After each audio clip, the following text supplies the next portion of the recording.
Okay, of course, today is the 19th of May, and we're going to give an update regarding the incident that occurred last night in the Edinburg Town Park regarding the multiple victims of a knife attack. At this point, I want to put out that the suspect is Samuel Jacob Homer of Edinburg. He's been charged with 3 counts of aggravated malicious wounding. These are felony charges. He's currently being held without bond at the RSW Regional Jail. And he is scheduled to appear in both Shenandoah County Juvenile and Domestic Court today and General District Court today. That is what I know regarding Mr. Homer. I want to begin by talking about, there was a question that was asked last night about the victim knowing the assailant. And I want to clarify that while you all are here. The way I interpret the context of the question was there a domestic relationship or some other type of relationship between the two? And the answer is no. We're very certain of that. Now, did she know the identity of the attacker at this point? She was not available for an interview last night, so to be able to ask her that question, we've not been able to ask her that particular question, but I think that in the public's mind, when they hear of an incident like this, they instantly think that there's some type of domestic relationship between the assailant and the victim, and in this particular case, that is not the case.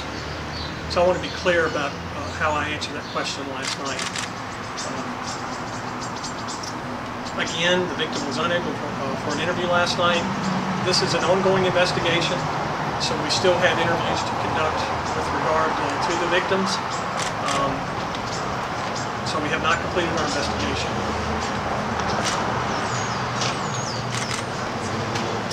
I would like to give a brief description regarding the incident as best I can with the information that I have available to me as of today.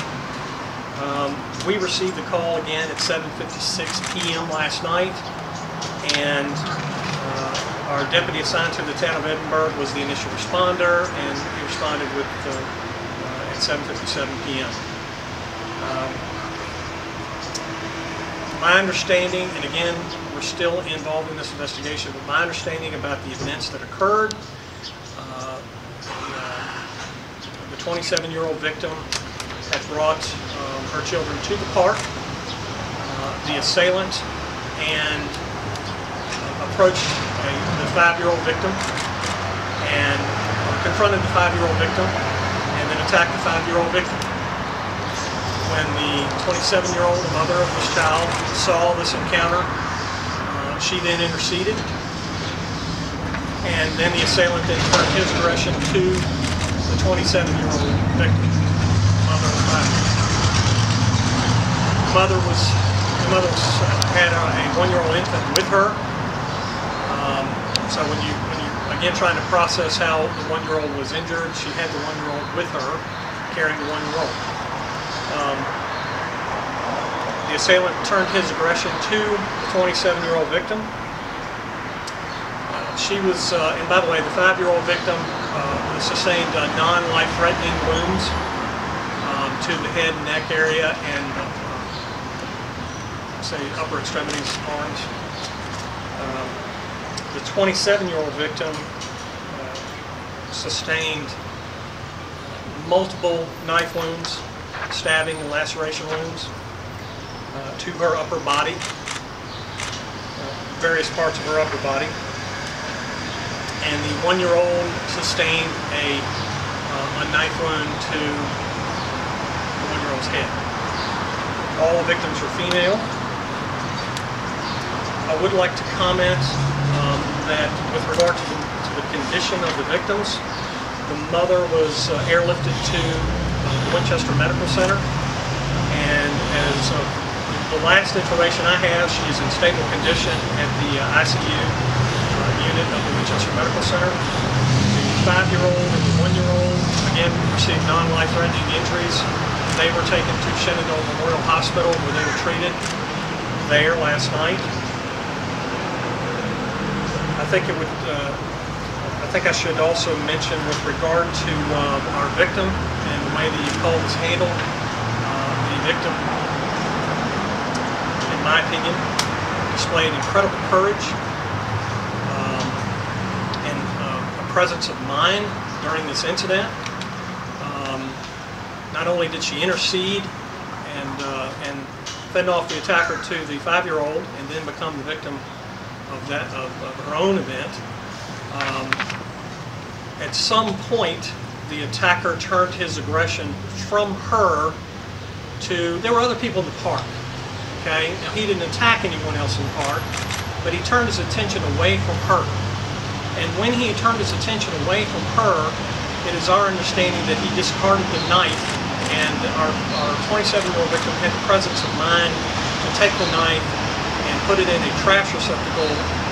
In other words, to keep the weapon from him. He then returned to her and re-engaged her by assaulting her, by kicking her and hitting her. In other words, attacked her a second time. But she, again, I want to mention that she showed, in my opinion, incredible courage, peace of mind, presence of mind to deal with the situation as she did. I would also like to comment on the response of the first responders. When our staff member arrived, he immediately went to the victim, to the 27-year-old where the group was, and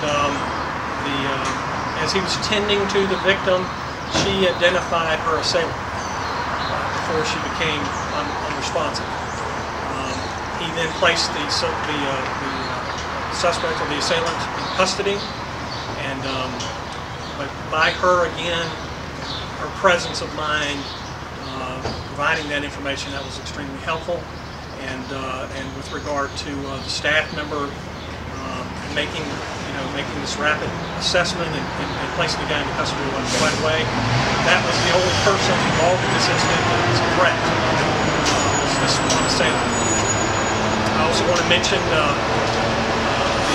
first responders with regard to the medical care that were there. Did an exceptional job with the multiple victims. I think I mentioned last night we had members from the Edinburg Fire Department, Edinburg Volunteer Fire Department, Mount Jackson Volunteer Fire and Rescue Squad there, Woodstock Rescue Squad, I think, of course Shenandoah County Fire and Rescue, the Air Care Unit here in the Valley, as well as the Shenandoah County Sheriff's Office and staff, and the Shenandoah County the Shenandoah County Crime Scene Unit, which we had participants there from the town of Newmarket and the town of Strasburg, assisting with that. Again, it's an investigation that's ongoing, and if you guys have any questions, I can take questions now on camera, or we can talk afterwards. That's pretty much the information that we have to put out today. The age of Mr. Homer? He is 18. Mr. Homer is 18 years old. Did she initiate the 911 call to dispatch, or where did that come from? I don't know the answer to that. I don't have that here. I asked the same question when we were preparing. I don't know the answer to this one.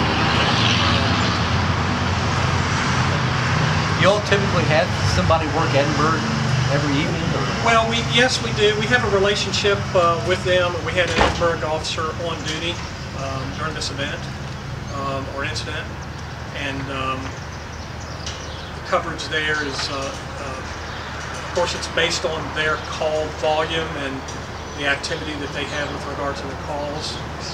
So it's not a 24/7 operation. The Sheriff's Office manages that particular area 24/7, but we do assign someone there during the course of the day. And this particular time, there wasn't an assignment. Did the victim and assailant know each other? How did she identify? There was no, when you hear of this incident, one would instantly think that there must be a relationship, or it might be a domestic relationship or something like that. That is not the case. So, as far as knowing him through a relationship or having a relationship with him, the answer would be no. But she identified him. But she identified that's the person that attacked me. Okay. Now, whether or not she knows By name. that guy by name at this point, I've not been able to determine that. Were there, you said there are others in the park. Were they witnesses?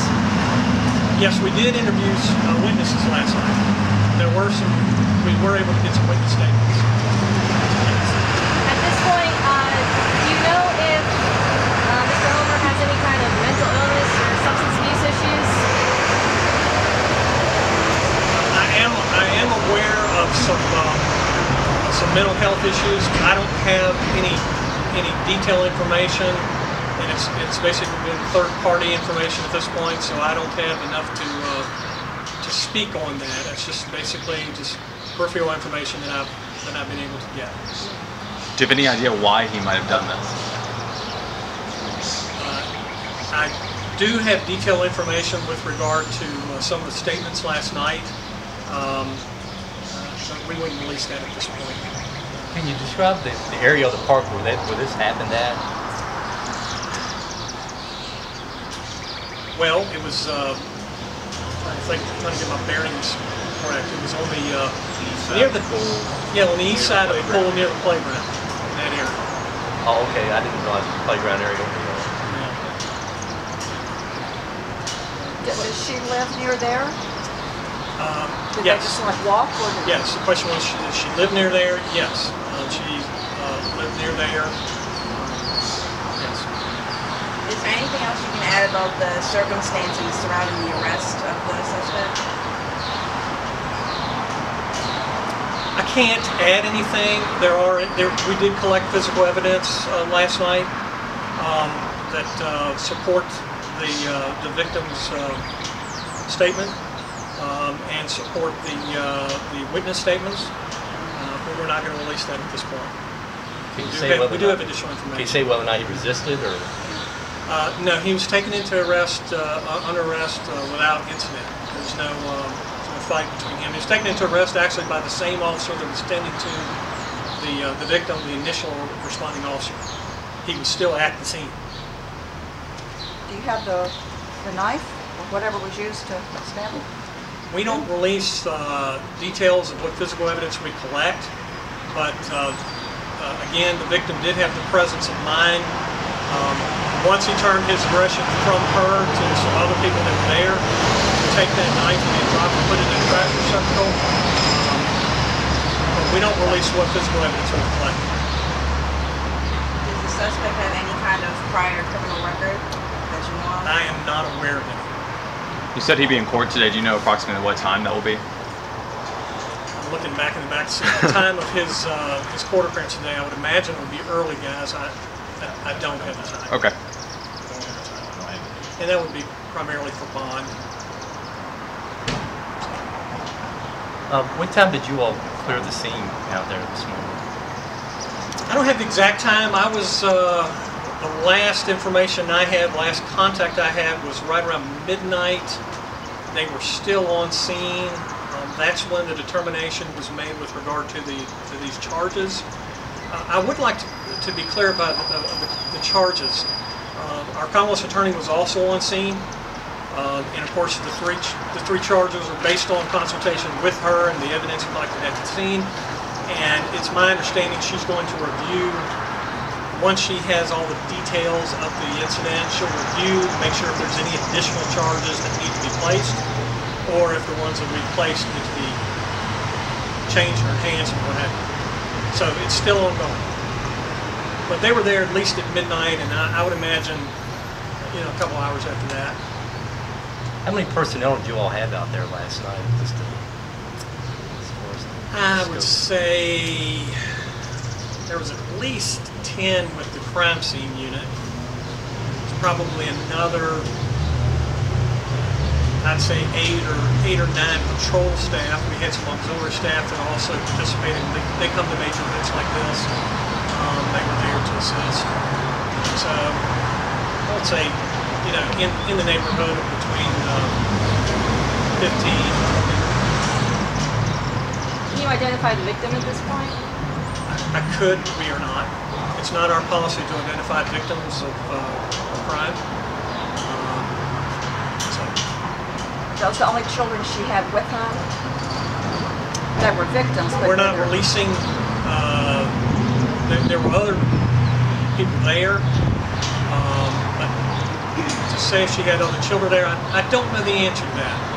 I think I know the answer, but I'm afraid to say. So I'm not gonna be able to release that at this point.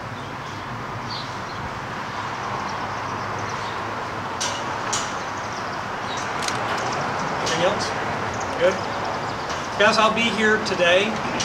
If you have any follow-up questions, you can call our office. Again, we sent the media release out, we sent this photograph out, and again, if there's anything else we can help you with, let me know. Okay? Thank you.